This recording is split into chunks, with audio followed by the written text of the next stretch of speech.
लगभग पिछले 2 महीने से फिलिस्तीन और इजराइल के बीच का विवाद जारी है। पिछले 2 महीनों से हम एक जंग का, एक तबाही का और एक नरसंहार का सिलसिला देख रहे हैं। अंदाजन 8000 बच्चों की हत्या, हजारों औरतों, बूढ़ों, बीमारों का मरना, अस्पतालों, स्कूलों और घरों पर गिरते बमों का शोर पूरी दुनिया में गूंज रहा है। बहुत सी चर्चाएं इस मुद्दे पर हुई हैं और बहुत सी होनी बाकी हैं। आज के हमारे इस एपिसोड में हम बात करेंगे इजराइल फिलिस्तीन के मुद्दे पर, इसका इतिहास, इसके पीछे की राजनीति और सबसे महत्वपूर्ण ये कि इस नरसंहार का जिम्मेदार कौन है, इजराइल, अमेरिका, हमास या खुद मुस्लिम देश। मैं सैफ और आप देख रहे हैं ऑन रिकॉर्ड। एक जमीन का टुकड़ा और दावेदार दो। एक वो जिनका दावा है कि वो सदियों से यहीं रह रहे हैं, ये उनका वतन है, और दूसरी ओर वो जिनका कहना है कि हजारों साल पहले वो यहाँ रहा करते थे। ये ईश्वर की दी हुई जमीन है। 1948 में फिलिस्तीन के बंटवारे के बाद एक खूनी सिलसिले की शुरुआत होती है जो अब तक थमा नहीं है। यूं तो एक बहुत लंबा इतिहास इस जमीन से जुड़ा है, लेकिन अगर संक्षिप्त में बात करें तो लगभग 3000 साल पहले तक यहाँ यहूदी रहा करते थे, जिसके बाद बेबीलोनियन आए जिन्होंने यहूदियों को इस शहर से भगा दिया। फिर इसके बाद रोमन साम्राज्य और ईसाइयों का दौर आया। उसके बाद लगभग 1400 साल पहले मुसलमान यहाँ रहने लगे। बीच में ईसाइयों और मुसलमानों के बीच इस जमीन को लेकर काफी विवाद रहा, लेकिन 1099 से 1917 यानी 818 साल यहाँ मुस्लिम शासन रहा, जिसके अधीन यहाँ पर ईसाई, यहूदी और मुसलमान मिलजुल कर अपनी इबादत करते थे। यहूदियों की इबादतगाह यानी टेम्पल ऑफ सोलोमन है, जो आज संपूर्ण मौजूद नहीं है, केवल एक दीवार है जिसे वेस्ट वॉल कहा जाता है। इतिहास में इस मंदिर को बेबीलोनियन और रोमन्स ने तोड़ा था। ईसाइयों के कुछ पवित्र गिरजाघर, जिसमें सबसे महत्वपूर्ण है the church of the holy sepulchre, माना जाता है कि यहाँ से ईसा मसीह जन्नत गए थे। और मुसलमानों की पवित्र मस्जिद जैसे मस्जिद ए काबा, मस्जिद ए अक्सा और पीले गुंबद वाली मस्जिद जिसे डोम ऑफ द रॉक के नाम से जाना जाता है। मसला ये है कि ये सभी स्थान लगभग एक ही जगह यानी यरूशलेम में स्थित हैं और विशेष रूप से ये 5 एकड़ के क्षेत्र में मौजूद हैं। 1917 में जब ऑटोमन एम्पायर हारा तो फिलिस्तीन पर ब्रिटेन ने कब्जा कर लिया। उसी दौर में वो यहूदी जो दुनिया भर में मौजूद थे और ये मानते थे कि यरूशलेम वो जमीन है जिसका वादा उनसे ईश्वर ने किया है, वो वापस आने लगे। मूल अरब मुसलमानों के बीच यहूदी आबादी बढ़ने लगी, एक अलग यहूदी देश की मांग उठने लगी, और यहीं से शुरू होता है आज के दौर का खूनी सिलसिला। 1948 में जब अधिकतर देशों को स्वतंत्रता हासिल हुई तो साथ ही फिलिस्तीन से भी ब्रिटेन ने जाने का फैसला किया। जाते जाते उन्होंने यहूदी देश के इस मुद्दे को यूएन में पहुंचाया और यूएन का इस पर फैसला भी आया। ये वो फैसला था जिसने 20वीं सदी की जियोपॉलिटिक्स की रूपरेखा तय की।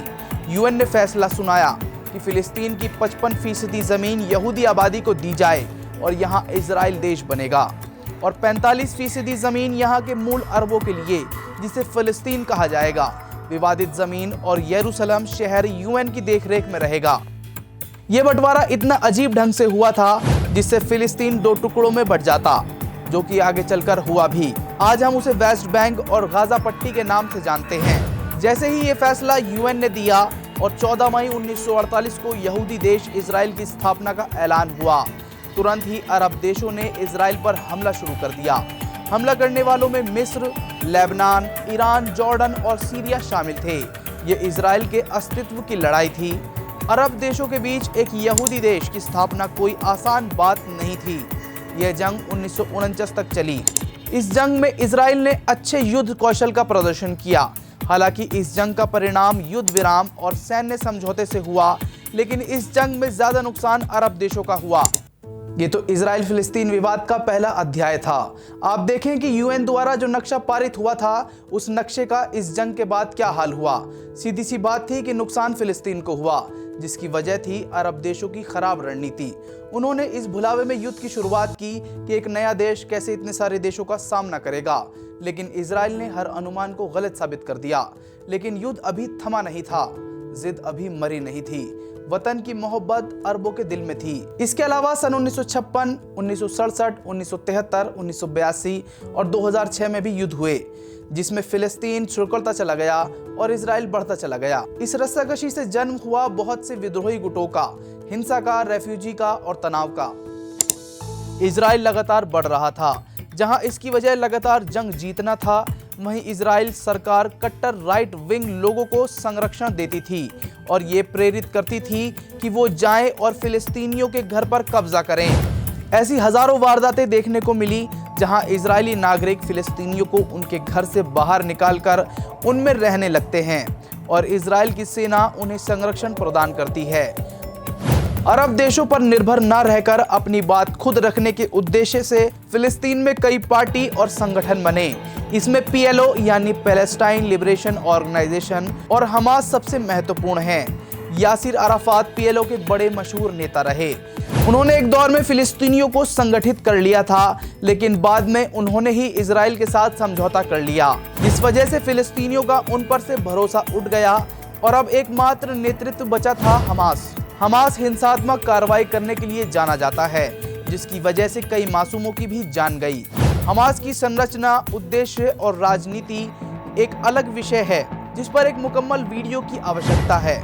संक्षिप्त में बताएं तो अब फिलिस्तीनियों ने हिंसात्मक कार्रवाई को आखिरी विकल्प समझा और हमास को समर्थन दे दिया। हमास और हिजबुल्लाह साथ मिलकर काम करते हैं। ये सब चीजें हाल ही में चर्चाओं में भी रही। इन 75 सालों में इजराइल ने लगभग हर देश की रजामंदी हासिल कर ली है। बहुत कम देश ऐसे हैं जो इजराइल को अभी भी मान्यता नहीं देते, जैसे कि पाकिस्तान, सऊदी अरब, बांग्लादेश इत्यादि। इसमें सऊदी अरब इजराइल का एक पुराना दुश्मन रहा है, लेकिन जब से सऊदी की पॉलिटिक्स मोहम्मद बिन सलमान के हाथ में आई है, तब से सऊदी और इजराइल के संबंध के ठीक होने के आसार नजर आ रहे थे। इन संबंधों का ठीक होना अंतर्राष्ट्रीय राजनीति में एक बड़ा बदलाव ला सकता था। अब हुआ ये कि 2023 में भारत ने G20 होस्ट किया। IMEC कॉरिडोर का प्रस्ताव रखा गया। IMEC यानी India middle east Europe corridor, जिससे व्यापार का रास्ता और छोटा हो जाता। ये कॉरिडोर भारत से होती हुई UAE, सऊदी, फिर इजराइल और फिर ग्रीस को जोड़ती है। लेकिन इसमें सबसे बड़ा पेंच था इजराइल और सऊदी, जो हमेशा एक दूसरे के खिलाफ रहे हैं। इसी वजह से अमेरिका और यूरोप इन दोनों के बीच सुलह चाहते थे। दोनों पक्षों को व्यापार का फायदा था, इसलिए अंदर ही अंदर दोनों सुलह चाह भी रहे थे। ऐसे में सऊदी को इजराइल को मान्यता देनी थी। ऐसा होता तो ईरान को काफी नुकसान होता। ईरान से संरक्षण प्राप्त हिजबुल्लाह ने हमास के साथ मिलकर एक हमला प्लान किया, जो कि हुआ 7 अक्टूबर को, और इस हमले से IMEC कॉरिडोर का प्लान रुक गया। 7 अक्टूबर को होने वाले हमले में हमास ने इजराइल में हो रहे एक म्यूजिक फेस्टिवल को निशाना बनाया, जहां बहुत से आम नागरिक भी मौजूद थे। अब इसमें बहुत सारे पेच हैं, जैसे कि हमास और हमास समर्थकों का कहना है कि यह हमला रमजान 2020 में मस्जिद अक्सा में हुए हमले का जवाब था।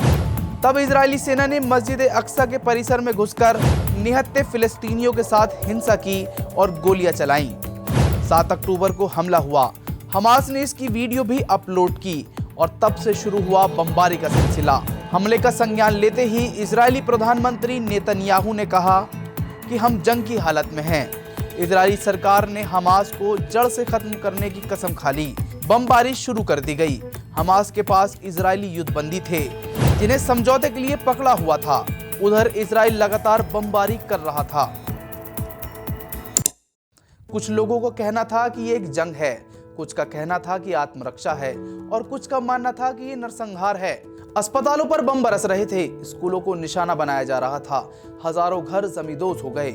गाजा के लिए बिजली, पानी, इंटरनेट रोक दिया गया, उनकी सीमाओं को बंद कर दिया गया, दवाइयां रुक गई। अल जजीरा की रिपोर्ट के मुताबिक 5500 बच्चे अब तक मारे जा चुके हैं। 1800 से ज्यादा बच्चों के मलबे में दबे होने की आशंका है। लगभग हर 10 मिनट में एक बच्चे की मौत हो रही है, कभी भूख से, कभी बमबारी से, कभी दवाइयों के अभाव से, तो कभी जख्मों से बहते खून से। ऐसी तस्वीरें देखने को मिली जिसने झंझोड़ कर रख दिया। हैरत हुई कि 21वीं सदी में भी हमारी दुनिया अब भी इसी मुकाम पर खड़ी है जहां बेझिझक बर्बरता की जा रही है।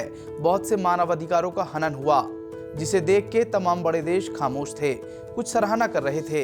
ये कहना गलत है कि इजराइल का नुकसान नहीं हुआ। वहां भी आम नागरिकों को नुकसान पहुंचा, वहां भी परिवार प्रभावित हुए। द न्यूयॉर्क टाइम्स की रिपोर्ट के अनुसार इजराइल में लगभग 1200 लोगों की जानें गई हैं, जबकि फिलिस्तीन में लगभग 15,000 से ज्यादा लोग मारे जा चुके हैं। लगभग 30,000 घायल हैं। लेकिन फिलिस्तीन की यह हालत हुई कैसे?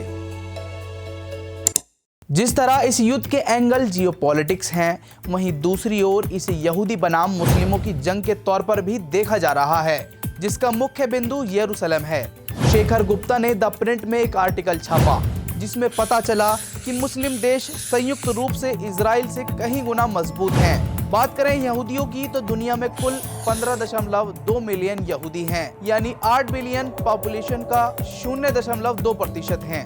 एक यहूदी देश है जिसका क्षेत्रफल 22,145 किलोमीटर स्क्वायर है। विश्व की जीडीपी में इनका योगदान केवल 0.3% ही है। जबकि दूसरी ओर इस्लाम की बात करें तो खुद को मुस्लिम देश कहने वाले 56 मुल्क हैं। मुसलमानों की आबादी 1.9 बिलियन है, जो कि दुनिया की लगभग 25% है। मुसलमानों का वैश्विक जीडीपी में 23% का योगदान है।